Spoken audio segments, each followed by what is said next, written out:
tema la benignidad de la pena. Existe una fuerza secreta que nos impulsa constantemente hacia nuestro bienestar.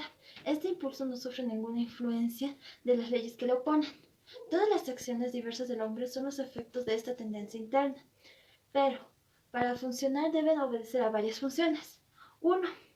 Ser lo menos arbitrario posible. El castigo ideal será transparente al crimen que sancione. Así, para el que lo cometa será infalible el signo de delito que castiga, y para aquel que piense en el crimen, la sola idea del acto punible respetará el signo punitivo. 2. Este juego de signos debe apoyarse en el mecanismo de las fuerzas, disminuir el deseo que hace atractivo el delito, aumentar el interés que convierte la pena en algo temible.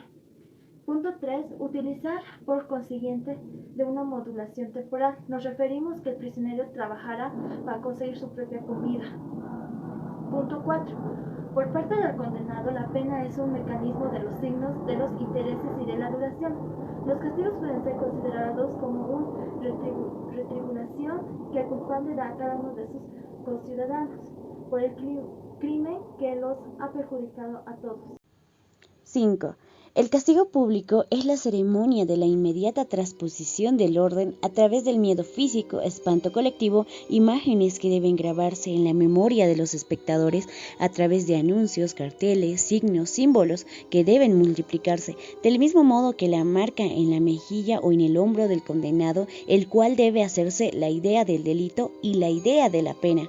Es el momento de castigar el crimen, recordar la ley, demostrar la necesidad del castigo, justificar su medida. Con un sinfín de protocolos, como ejemplo, Le Pelletier proponía que el pueblo una vez al mes pudiera visitar a los condenados en su doloroso recinto y sobre la puerta del calabozo el nombre del culpable, el delito y la sentencia. Esto para que tomaran conciencia de lo que no debían hacer y vean que los castigos sean una escuela más que una fiesta.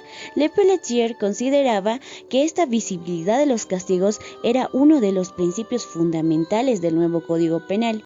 6. Existía una grave preocupación para los forjadores de las leyes del siglo XVIII. ¿Cómo apagar la gloria dudosa de los criminales? ¿Cómo hacer callar la epopeya de los grandes malhechores cantados por los almanaques, las hojas sueltas, los relatos populares?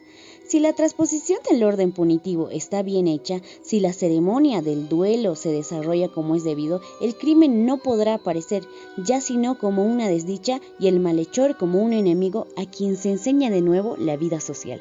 Se había creado todo un arsenal de castigos pintorescos, pero no querían tomar en cuenta el encierro penal porque era inútil a la sociedad, perjudicial, costoso, mantiene a los condenados en la ociosidad y multiplica sus vicios. La prisión, en resumen, es incompatible con toda esta técnica de la pena-efecto. Bien, en esta parte vamos a hablar sobre el sistema de penalidad que existía en este tiempo, ya que se manejaba un modelo, el cual era la detención. Había una crítica al Código Penal de 1810. ¿Por qué?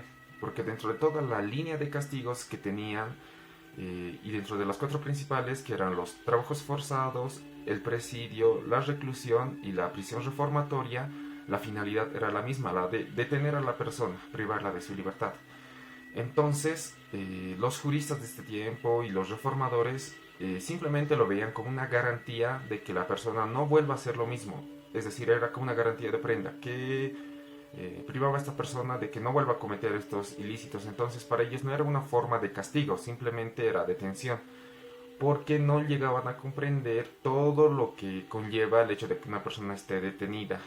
El penal estaba destinado en principio a mendigos o a malhechores jóvenes. A la vez, su funcionamiento obedecía a grandes principios, la duración de las penas al menos dentro de ciertos límites de acuerdo con la conducta del preso. El trabajo era obligatorio, era estricto, un sistema de prohibiciones y obligaciones. Esta pedagogía tan útil se constituirá en el individuo preso. La afición al trabajo lo obligará a colocarse en un sistema de intereses en el que el trabajo será más ventajoso que la pereza. El encarcelamiento con fines de transformación del alma de la conducta hace su entrada en el sistema de leyes civiles.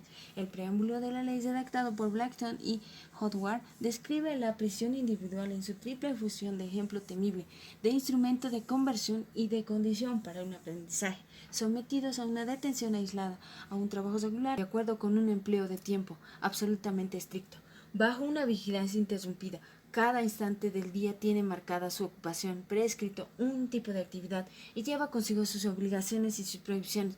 Todos los presos se levantan al apuntar el día, de manera que después de haber hecho sus camas, de haberse aseado, lavado y haberse ocupado de otras necesidades, comienza generalmente su trabajo a salir el sol. A partir de ese momento nadie puede ir a las salas u otros lugares. Cuando el preso entra, se le lee el reglamento. Al mismo tiempo, los inspectores tratan de fortalecer en él sus obligaciones morales. Le hacen ver la infracción que ha cometido respecto a aquellas y el daño que resulta para la sociedad que lo protegía, así como la necesidad de compensarlo por su ejemplo y su enmienda. Lo animan a continuación a cumplir con su deber, con alegría, a conducirse decentemente, prometiéndole o haciéndole esperar que antes de que expire el término de la sentencia podrá obtener su libertad si se porta bien. Los centros reformatórios buscam modificar o comportamento das pessoas através de uma destruição de los antigos hábitos. Este processo parte da vigilância constante do comportamento dos cidadãos, generando assim um conhecimento sobre cada preso, e posteriormente um estudo de sentenças que não remite ao delito cometido, senão à la evolução da conduta do indivíduo. Para modificar o comportamento dos réus, se recorreu a 3 sistemas ao largo da história. El primeiro, um sistema monárquico onde o soberano castiga o infractor publicamente e com uma presença sua tanto literal como simbólica de seu poder, para generar choque em los testigos, dissuadindo-los assim de que não cometam infracções em el futuro. El segundo, o sistema carcerário, onde existe uma relação unilateral entre castigador e castigado, em la que el castigado recebe todo o peso do poder del superior de forma arbitrária, em um ambiente aislado onde nadie mais pode ver os castigos. Com el sistema se busca modificar o comportamento del preso através de um modelamento forçoso de seus hábitos e um controle total de seu corpo. O problema desse sistema reside em el hecho de sua arbitrariedade. Se o poder se exerce assim sobre alguém, se modifica a corporalidade del sujeito, fazendo-lo um sujeito obediente em lugar de um cidadão de direito. O máximo objetivo da seguridade social. E o terceiro, o atual sistema que apresentamos agora, é o aparato punitivo, onde o peso do castigo recaiga sobre a mesma sociedade. Para conseguir isto, se faz uma intervenção sobre o ambiente para alienar-los de símbolos de poder, chegando subconscientemente às pessoas para que evitem cometer delitos, como o sistema monárquico, pero menos explícitos. Assim, o indivíduo se converte em membro ativo da seguridade social. A pergunta vem a ser agora: por que se terminou implementando um sistema carcerário como método de castigo em lugar de um muito mais general como o punitivo, cujo objetivo principal é evitar os crimes em primeiro lugar?